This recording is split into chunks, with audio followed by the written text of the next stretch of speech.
Hi. The film I will be talking about today is Matewan. This film was written and directed by John Sayles and was released in 1987. This film stars Chris Cooper and James Earl Jones. And let me just start off by saying I absolutely love this film. If I come off as obnoxiously enthusiastic in this video, I apologize. In my defense, I just recently saw it, so it's still fresh, and this film really it got inside me. I can't think of any other way to say it than that. This film is based off of true events that happened in West Virginia in 1920. It's about a work stoppage that took place at a coal mine in the standoff between the miners and the coal company. And I've read numerous books, seen many documentaries, so for me to have loved this film the way that I did speaks to its greatness. I've seen Harlan County, USA. I've listened to so many podcasts about strikes and labor stoppage and union leaders and things of that nature, and none of them have really affected me the way this film did. And that is such a tribute to John Sayles, Chris Cooper, the entire cast in this film. This is truly a film that is both entertaining and edifying. Not an easy feat. This film manages to do that beautifully. And it never comes off preachy. It simply holds a mirror up and we have to deal with what we see. And it deals with themes that, whether you're from the Appalachian part of this country or not, or have zero connection to that world and never even been interested in coal mining, that's the story. But what it's really about, that's the story on the surface, that this is just a film about labor or things of that nature. And you might think, well, I'm not interested in stuff like that. I've never cared anything about coal miners or that whole world or things like that. What this is really about is a film about humanity, and how, if we're not careful, we can allow those in charge, in power, to rob us of that. And how sometimes we're complicit without even knowing it.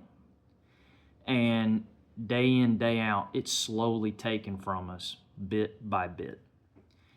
And this film reminds us of what life really is all about, and how without that, what are we even doing? It's almost as if we're sleepwalking through our own life. We're a participant in the destruction of our own life. I would have never thought a film about a work stoppage, about coal miners against the coal company, could bring issues like that to the forefront the way that this film does. John Sayles came up with the idea for this film way before he was in the business. He had taken a break from college and was hitchhiking through the Appalachian Mountains. And during this time, the United Mine Workers leader had been murdered. And he was hearing stories about the plight of the coal miners and the families that had lived in this region, and how their employers, more often than not, were also their oppressors. How they were treated like machinery. They were discardable. Once we can no longer get anything out of you, you don't really serve a purpose in this world. And he was very moved by the story, even wrote a book about it before he got into the filmmaking business. And he first started as a screenwriter working for Roger Corman. And he slowly raised enough money to make this film. This, like I said, was released in 1987. And even though the idea started for it in the late 70s, it was still very relevant in the mid-1980s. During this time in the NFL, the players had gone on strike. And politicians, and Reagan had also, when the air traffic controllers went on strike, he just fired them and brought in new people. So the unions at this time were being portrayed as greedy. And that was the narrative that was being pushed, that these are just lazy people that don't want to work, that have an entitlement problem, that want something for nothing, and it's that society has just run amok and nobody wants to put in an honest day's work anymore. So at that time, to see a film that reminds us why unions exist, why they're necessary, what can happen when we don't have them, what is often done to us to brainwash us into thinking that it's bad for us. How we're told if it's good for the guy in charge of you, it'll be good for you. And if you even demand anything, you're lazy. You're entitled. You want something for nothing. And you hear that enough, and especially to the people in the Appalachian part of the country, these are the type of people that would rather saw their own arm off than even ask for the slightest bit of anything from anybody. What they are known for is their work ethic. They may not have much, but what they have earned. And they take pride in that. And they truly believe honest day's pay deserves an honest day's work. It's that ethic that has allowed them to survive. Too many times that is forgotten. We hear about people that bleed the system. We hear about the welfare queen, or we hear about the guy who's, just stays at home and he smokes pot and he won't ever go to work and he's getting a check and he's, beating the system. And the stories of those who work within a system that victimizes them too often goes untold. And this story does that beautifully. And what it also does is it reminds us how much we can get done when we come together.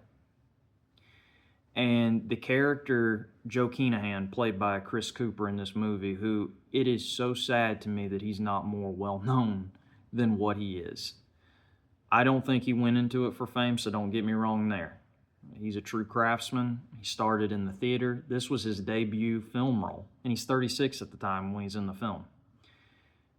But if things were the way they should be, Chris Cooper would be a household name. I have never seen him give a bad performance. I think you could film him opening an envelope and it would be amazing. He just has that kind of charisma that can get the most out of so much. And in this film, he is the voice of reason. And he has so many different scenes in which he has to give a monologue, a very long one. I normally hate those scenes in films. I remember when I saw Saving Private Ryan and they're getting ready to disband and they've let the fugitive go, and Tom Hanks gives the speech about, I'm a school teacher and in this world I don't know what I'm doing. And it is the obligatory Hollywood scene. Nothing against Tom Hanks, he's a good actor, but he can only do so much with that dialogue. We know what's going on. He's the voice of reason, and everybody's going to chip back in and do what they're supposed to. There's a scene in this film when Chris Cooper is explaining to them what a union is all about. And as I said earlier, this film takes place in the 1920s. And when the miners in that town went on strike, the coal mining company brings in what they would call scabs. And a lot of them were African American. And one of them, played by James Earl Jones, who goes by the name of Few Clothes in the film, he shows up at the union meeting, and he's met with hostility. And they speak to him in those derogatory tones and the names that they would have used at that time. And he explains to them, one thing I've never been called and never will put up with being called is a scab. And Chris Cooper steps up and said, do you not see what's going on here? That they're the ones, those in charge, the coal company, they've got us thinking he's our enemy. We're fighting each other, white against black, native against foreign, this holler against that holler. And in reality, there's two types of people in this world, those that work and those that don't. And if you reject him, this is not even a union. This is just a club. And the way he delivers that monologue with such sincerity, it never for once feels preachy. It never for once feels like this is the scene that they're hoping will get him the Academy Award nod. And it actually seems real. And that is so hard for a film to do. where somebody steps up, gives a rallying cry, and it doesn't seem formulaic. And a lot of that also, as good as Chris Cooper is, goes to the way in which John Sayles writes. He's always been outside the system. He's one of the best filmmakers around. And if you've never seen any of his films, do yourself a favor. 8 Men Out, Passion Fish, Lone Star. His films, he seems to hate hypocrisy in such a way that only somebody that loves sincerity could hate hypocrisy that much. And it comes through in his writing, in anything he's ever really been a part of. Certainly in this film. And Chris Cooper, his character Joe, represents ideals that were in short supply then or in short supply now. And when we see someone who lives their life every day living for the very things they would die for, you can't not be impacted. And he doesn't do it overnight with these people. He doesn't just come in, change their mind. Slowly, he starts to impact them and remind them of what they've been robbed of and who's done it. And what by uniting they can still do together. And there's a scene where they've been forced out of their homes and they have to kind of go set up a camp out in the woods. And there's a woman who's from Italy and the other lady in the hut, and she's fighting with her, saying, I gave her this and this is what she cooked. It smells horrible and things of this nature. And then later on, we see a scene where she goes over with a rabbit and says, look, my son and I are good, but I know I'm not going to watch your kids go hungry.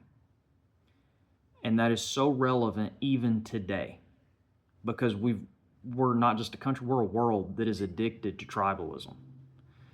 In this country, if you're from the deep south, you talk about San Francisco in disparaging terms. You don't want to go there. Are we to believe that just because they live in a different neck of the woods than us, that they're not people? We're so focused on our trivial differences that we fail to see the significance in what we have in common. They love their children as much as you love yours. They suffer just like you suffer. Their pain is every bit as real as yours.